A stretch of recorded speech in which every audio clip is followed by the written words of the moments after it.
Isang Depositors Forum ang itinakda ng Philippine Deposit Insurance Corporation para sa mga kliyente ng Export and Industry Bank. Dito tatalakayin ang proseso ng pag-claim ng mga depositor ng ipinasarang bangko. May report si Maki Pulido. Itong taon pa lang, panlimang bangko na ang Export and Industry Bank na nagsara. Noong nakaraang taon, 29 ang nagsara. Sa investigasyon ng Philippine Deposit Insurance Corporation, lumalabas na ang mga dahilan ay mula panluloko hanggang palpak na bank management.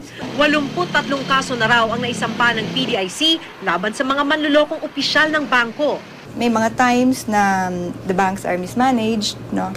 May mga times that there is fraud committed, but there are also times na it's really parang a product of siguro yung operations nila were not really that good and they were not able to compete.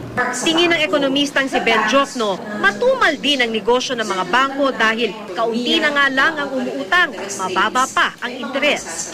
Ang trabaho ng isang bangko ay parang intermediation yun, no? Kukunin niya yung savings ng mga gustong mag-impok, tapos ipapahiram nila. Doon sila kikita ngayon, no? yung difference na yan. No? Mas mataas yung pagpapahiram ng pera kaysa doon sa binabayad nila sa depositors. Sa kasalukuyan, parang kukunti lang ang gustong manghiram. Ganun pa man, sabi ni Jokno, matatag pa rin ang banking sector sa bansa. Maliit din lang daw ang Export and Industry Bank, kaya walang masyadong epekto sa ekonomiya.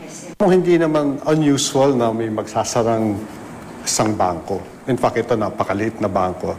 Ang asset niya ay 1/3 of 1% lang ng total banking assets. No? Hindi yan katulad ng nangyari sa US.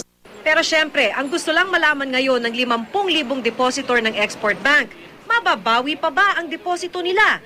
Oo naman, sabi ng PDIC. Basta deposito ng kalahating milyon at pababa. Ito lang kasi ang may insurance. Para sa mga nagsara noong nakaraang taon, nabayaran na nila ang 90% ng insured deposit. Sa taong ito, naibalik na ang 328 million sa 558 million pesos na insured deposit. May mga itinakdang Depositors Forum ang PDIC at kung hindi ito mapuntahan, nasa mga Export Bank branches sa mga taga-PDIC hanggang May 11 sa mga probinsya at hanggang May 12 sa Metro Manila. Pupunta kami doon to process the deposit insurance claims of holders of accounts of above 10,000. So, hindi na sila kailangang bumiyahe dito. At for those whose balances are 10,000 and below, ibabayaran na po namin sila even without filing through mail.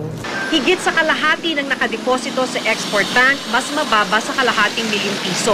Pero kung higit dito ang iyong deposito, umasa na lang daw na may matirang pera mula sa mga ibebentang ari-arian ng bangko para may balik ito sa iyo.